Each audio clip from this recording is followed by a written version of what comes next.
아멘. 하나님 아버지 감사합니다. 저희에게 우리 주 예수 그리스도를 보내주시고 우리로 하여금 하나님을 호산나 찬양하게 하심을, 우리 주 예수 그리스도를 통하여 구원을 얻게 하심을 감사합니다. 하나님께서 허락하실 그 거룩한 성을 저희가 기대합니다. 주님께서 함께 하셔서 이 순간 우리의 마음속에 빛나는 소망을 주셔서 예수 그리스도 말미암아 우리가 만나게 될 하나님의 나라를 꿈꾸는 저희들 될 수 있게 인도하여 주시옵소서. 주님의 살과 피를 받으며 주님을 닮아가게 하시고 주님 안에 주시는 그 평안을 온전히 누리게 하심으로 여기에서 주님께서 허락하시는 천국을 경험하며 살아가게 하여 주시옵소서. 오늘도 성령께서 역사하셔서 주시는 그 말씀을 통해 깨닫기를 원합니다. 주님 성찬을 통하여 우리 주님의 마음과 우리의 생각을 온전히 교환하게 하시고 주님께 더 가까이 나갈 수 있도록 도와주시옵소서. 예수 그리스도로 기도드리옵나이다. 아멘. 네, 부탁드리는데 우리 밖에 일부 때 예배하신 분 한 분 정도 나가셔서 2층으로 올라가지 않으시도록 우리 성찬 1층에서 하니까 조금 부탁드리겠습니다. 네, 오늘은 마가복음 14장 22절에서 26절의 말씀을 가지고 성만찬의 의미라고 하는 제목으로 은혜를 나누기 원합니다. 오늘은 저희가 성찬 예식을 가지려고 합니다. 이 주님의 성만찬의 의미, 그리고 그것이 우리에게 주는 마음들을 한번 확인해 보고 싶습니다. 오늘 본문에서 예수님은 3대 절기의 하나인 유월절을 지금 보내고 계십니다. 3대 절기는 유월절과 맥추절과 수장절이 있습니다. 이 유월절은 1월달, 유대력으로 1월달에 해당되는 날이고, 그리고 맥추절은 3월달, 그리고 수장절은 7월 달에 해당되는 날입니다. 이 세 가지의 절기 중에 유대인들은 제일 중요하게 여기는 절기가 바로 유월절입니다. 유월절. 이때 예수님께서 베다니에 돌아오셔서 사실은 유월절을 보내기 위해서 한 집을 찾고 계셨습니다. 근데 이 찾는 과정이 참 신비로웠어요. 제자들을 2명을 보내면서 하시는 말씀이, 들어가면 물동이를 이고 가는 사람이 있을 것이다. 물동이를 가지고 가는 사람이 있을 것이다. 그를 쫓아가서 말하기를 선생님께서 제자들과 함께 유월절을 보내기 원하신다. 우리 객실이 어디 있느냐 하고 물어나는 겁니다.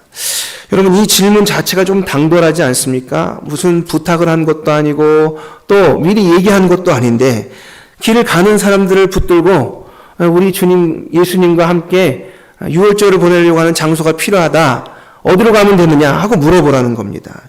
또 이 질문에 대해서 제자들은 순종해서 또 찾아갔습니다. 당시 유월절만 되면 많은 사람들이 물이 필요했기 때문에 물을 들고 다니는 많은 사람들이 있었다고 합니다. 그런데 여기에 우리가 읽지 않은 본문에 이 물동이를 이고 가는 사람들, 그리고 가지고 가는 사람이 보통 여인인데 여기에 사람, 가지고 가는 사람이라고 적혀있는 이 사람은 남자를 뜻한다는 거예요. 그래서 물동이를 들고 가는 사람은 많은 여자분들인데 그 중에 한 명 남자분이 있으니까 그분을 쫓아가면 되는 거죠. 사실상 성경에서는 그 집주인이 공간을 빌려준 사람이 누구인지 알지 못합니다. 하지만 이 신비로운 과정을 통해서 쫓아갔더니 그 주인이 거기서 유월절을 보낼 수 있도록 허락해 줍니다. 그렇게 유월절은 예수님에게 최후의 마지막 만찬 예식이 되었는데 그 만찬 예식을 이루어가는 과정이 참 신비로웠습니다. 그래서 저희는 최후의 만찬을 신비의 만찬이다 이렇게 부르기도 합니다. 오늘 본문의 22절에서 26절까지의 말씀에는 예수님께서 마지막 식사를 하시면서 이 구원과 관련된 이 역사적인 의미를 보여주십니다. 그리고 기념하라 말씀하시고 성만찬 의식을 제정하시죠. 우리 말씀 자세히 보도록 하겠습니다. 22절입니다. 22절 같이 읽겠습니다. 시작. 그들이 먹을 때에 예수께서 떡을 가지사 축복하시고 떼어 제자들에게 주시며 이르시되 받으라 이것은 내 몸이니라 하시고. 네. 이 유월절 식사는 무교병을 나눠 먹는 행사와 그리고 거기에 포도주를 같이 곁들여서 먹고 하나님을 찬양하게 되어 있는 흐름을 가지고 있다고 합니다. 이 유월절은 사실 여러분이 잘 아시다시피 구약 시대부터 시작되었습니다.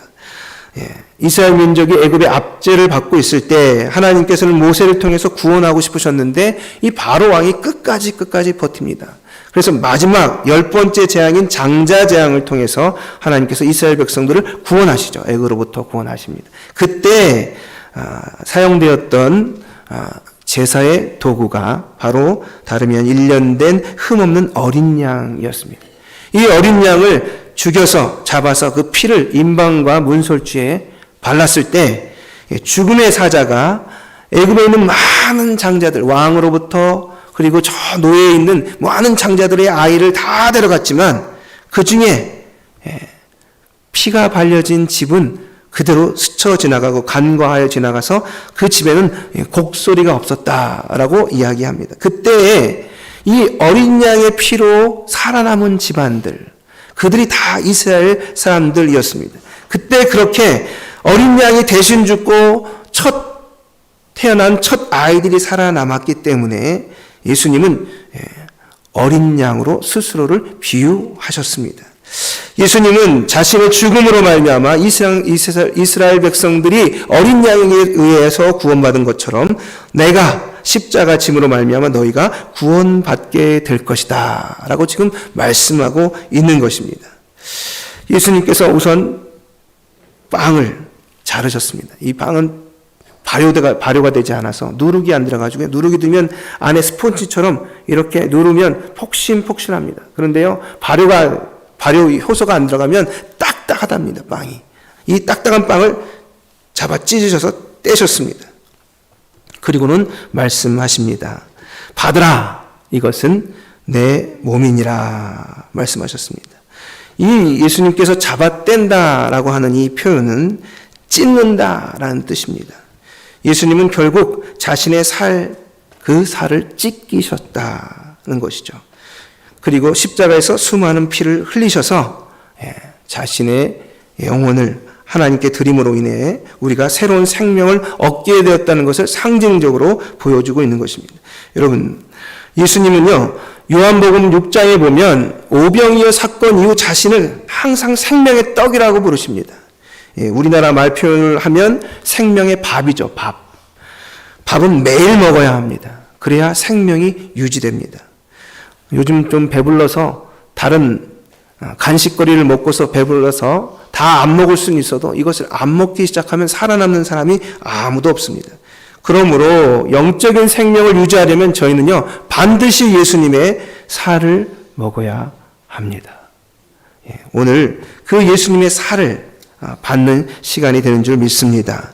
여러분, 이 살이 말이죠, 우리 주 예수 그리스도의 찢기심으로 인해서 구원받은 살입니다. 예수님은 빵이 뜯겨나가듯이 그 살이 찢겨나가는, 자신을 깨트리는, 자신을 죽이는 삶을 통해서 우리를 구원하셨습니다. 예수님께서 받으라, 이것은 내 몸이다 라고 말씀하실 때 이 받으라는 말은 우리 교회에게 내 몸을 준다 이런 뜻이 아닙니다. 너 각자 모두에게 내 몸을 준다는 뜻입니다. 그러므로 여러분은 오늘 성찬을 받으실 때 주님께서 직접 내게 주신다. 누구를요? 예수님의 살을 내게 주신다. 그래서 나로 하여금 구원받게 하신다는 사실을 잊지 않고 이 성찬 예식에 참여하시는 여러분들이 다 되기를 예수님을 축복합니다. 두 번째로 우리 22절, 23절 같이 읽겠습니다. 22절, 23절 시작. 또 잔을 가지사 감사기도 하시고 그들에게 주시니 다 이를 마시매 이르시되 이것은 많은 사람을 위하여 흘리는 나의 피 곧 언약의 피니라. 네. 많은 사람을 위해서 흘리는 나의 피 곧 언약의 피다. 이 언약의 피다라고 하는 이 이야기는 예수님이 처음 쓴 말이 아닙니다. 예수님은 구약시대에 성경을 아셨기 때문에 당시 모세가 이스라엘 백성들과 하나님과 이 언약을 맺는 과정, 그 과정을 설명하는 언어라는 것을 잘 알고 계셨습니다. 이스라엘 백성들은 하나님의 백성이 될 수가 없었습니다. 그들은 정결하지 않았기 때문에 거룩하신 하나님 앞에 늘 죄인이었던 그들은 누군가의 희생, 소의 희생을 통해서 자신의 죄를 씻을 수가 있었습니다. 그래서 모세는 백성들 앞에서 소를 잡고 그 피를 백성들에게 뿌렸습니다. 정결해지는 것이죠. 그리고는 언약을 맺었습니다. 그 소가 죽음으로 인해서, 그가 피를 흘림으로 인해서, 그리고 그 피가 백성들에게 몸에 껴져짐으로 인해서 그들은 하나님의 백성 될 수 있는 자격, 조건을 얻게 되었는데, 결국 그렇게 얻게 된 이 언약은 하나님은 그들의 하나님이 되시고 또 그들은 하나님의 백성이 되는 그 언약의 과정을 밟게 되었습니다. 즉 피는 언약입니다. 언약. 이 피 없이는 우리가 하나님과 아무 관계가 없습니다. 여러분, 예수 그리스도 그분의 피가 우리 안에 머물 때 우리는 하나님의 백성이 되고 하나님의 자녀가 되는 것입니다. 구원받은 자는 주님의 몸과 피를 먹고 마실 때 구원받는 것입니다. 주님의 몸과 피를 먹고 마시지 않는 자는 예수 그리스도의 대속과 아무 관계가 없다 하는 것입니다. 그래서 예수 그리스도의 몸과 피를 먹고 마심을 항상 너희는 기념하라 라고 말씀하고 계신 것이죠. 오늘도 저희가 이 잔을 받으면서 이 잔이 곧 예수 그리스도의 피고 나는 하나님과 언약을 맺은 것을 다시 확인하는 시간으로 가지셔야 합니다. 예수님의 피가 나로 하여금 하나님의 자녀가 되고 백성이 되게 하는 언약을 맺었다라는 것이죠. 그 언약의 피, 살을 통해서 구원을 받고 피를 통해서 언약을 맺는 이 의식이 지금 성찬 예식입니다. 단지 요번 포도주는 좀 달짝지근하네. 요번에는 왜 빵이 이렇게 조그마지가 아닙니다, 여러분. 그 빵, 조그만 이 빵은 주님의 살, 그리고 우리가 먹는 포도즙은 주님의 피, 그러므로 주님으로부터 주님이 살을 찢으심으로 우리를 구원하셨고 그 잔, 그 피를 흘리심으로 우리가 하나님과 언약을 맺었다는 사실을 생각하시고 그렇게 하나님께 나아가셨으면 좋겠습니다. 우리 마지막으로 25절에서 26절 말씀 읽고 마치겠습니다. 25절, 26절 시작. 진실로 너희에게 이르노니 내가 포도나무에서 난 것을 하나님 나라에서 새 것으로 마시는 날까지 다시 마시지 아니하리라 하시니라. 이에 그들이 찬미하고 감람산으로 가니라. 네. 예수님은 이렇게 먹는 것이 마지막이심을, 이 땅에서 먹는 마지막이심을 말씀하셨습니다.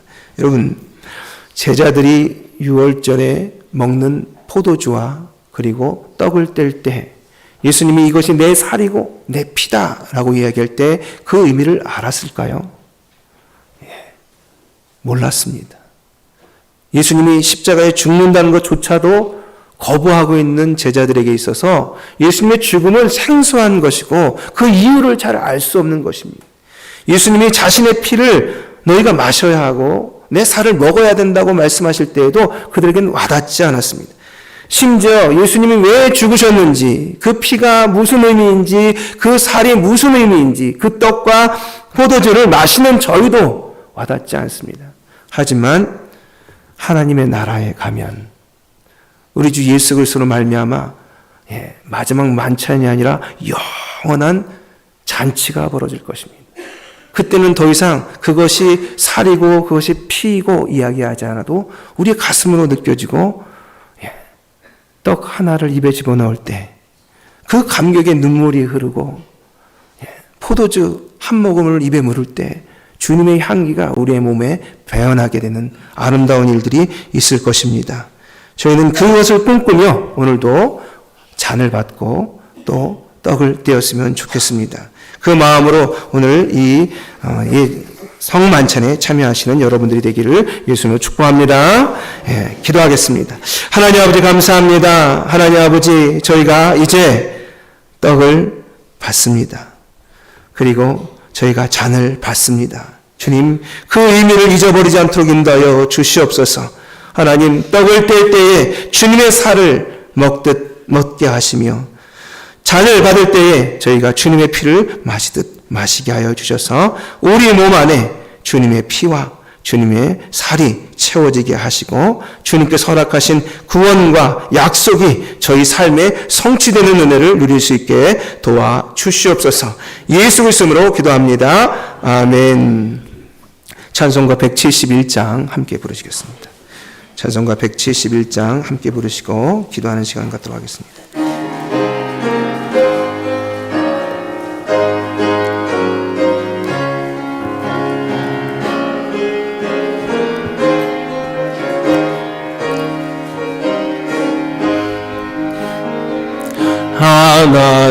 하나님의 독생자 예수 날 위하여 오시었네. 내 모든 죄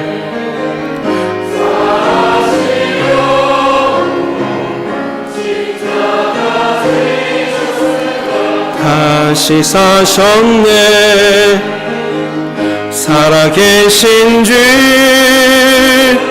나의 참된 소망 두려움이